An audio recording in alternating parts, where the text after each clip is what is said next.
Hello guys, എല്ലാവർക്കും നമസ്കാരം. ഇന്ന് ഞാൻ ഇവിടെ അൺബോക്സ് ചെയ്യാൻ പോകുന്നത്, അൺബോക്സും അതുപോലെ തന്നെ നിങ്ങൾക്ക് ഇത് പറപ്പിച്ച് കാണിച്ചു തരാണ്. കുട്ടികൾക്കൊക്കെ ഒരുപാട് ഇഷ്ടമുള്ള, എസ്പെഷ്യലി ചെറിയ കുട്ടികൾക്ക് വളരെ ഇഷ്ടമുള്ളൊരു സാധനമാണ് ഈ പറക്കുന്ന വിമാനം അല്ലെങ്കിൽ ഹെലികോപ്റ്റർ. അപ്പോൾ ഹെലികോപ്റ്റർ ഇതൊരു വെലോസിറ്റിയുടെ ഹെലികോപ്റ്ററാണ് ഞാൻ വാങ്ങിയിട്ടുള്ളത്. അപ്പോൾ ഏതായാലും ഞാനത് വീഡിയോ ചെയ്യാൻ കുറച്ച് ലേറ്റായി പോയി. ഈ സാധനം വാങ്ങി ഞാൻ പറപ്പിച്ചു, പക്ഷേ അതിൻ്റെ ഫ്രണ്ടിലുള്ള ആ ഭാഗം ഉണ്ടല്ലോ, ഫ്രണ്ട് ഭാഗം കംപ്ലീറ്റ് തകർന്നു പോയി കേട്ടോ. അപ്പോൾ ഞാൻ എന്ത് ചെയ്തു വെച്ചാൽ അത് റിമൂവ് ചെയ്തിട്ട് അത് ഒഴിവാക്കിയതിന് ശേഷം പറപ്പിക്കാൻ തുടങ്ങി.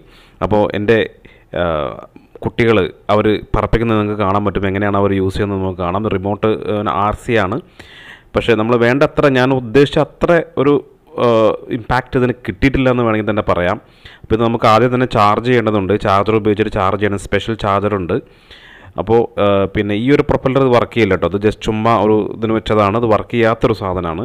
അപ്പോൾ നമുക്ക് നേരെ ഇത് ഒന്ന് പറപ്പിച്ച് നോക്കാം. ഓക്കെ, ഞാൻ പറഞ്ഞതുപോലെ ഇതിന് ഫ്രണ്ട് ഭാഗം കംപ്ലീറ്റ് തകർന്നിട്ടുണ്ട്, കണ്ടല്ലേ.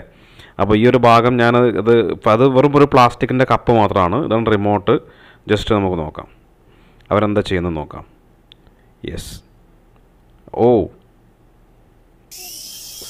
നല്ല രീതിയിൽ ഉയർന്ന് പൊങ്ങി നന്നായിട്ട് പറക്കുന്നുണ്ട് കേട്ടോ. ചിലപ്പോൾ ഇത് നമ്മളെ ഹെലികോപ്റ്റർ മുഴുവനായിട്ട് കറങ്ങുന്നത്, പക്ഷേ ഇങ്ങനെ താഴേക്ക് നമുക്ക് ഇറക്കുന്ന സമയത്ത് അത് കറക്റ്റ് കൺട്രോൾ നമുക്ക് കിട്ടുന്നില്ല. നമുക്ക് അറിയാത്തതുകൊണ്ടാണെന്ന് അറിയില്ല, കൺട്രോൾ കിട്ടുന്നില്ല. സ്ലോലി നമുക്കിങ്ങനെ ചെയ്യുമ്പോൾ ചെറുതായിട്ട് കൺട്രോൾ വരുന്നുണ്ട് നമുക്ക്. പക്ഷേ ഉയരത്തിലേക്ക് വരുമ്പോൾ താഴോട്ട് വീണ് പോവുകയാണ് ചെയ്യുന്നത്. അതുകൊണ്ട് ഒരാളത് പിടിക്കേണ്ട ഒരു അവസ്ഥയാണ്. എത്രയുള്ളൂ video. Thank you very much for watching. Thank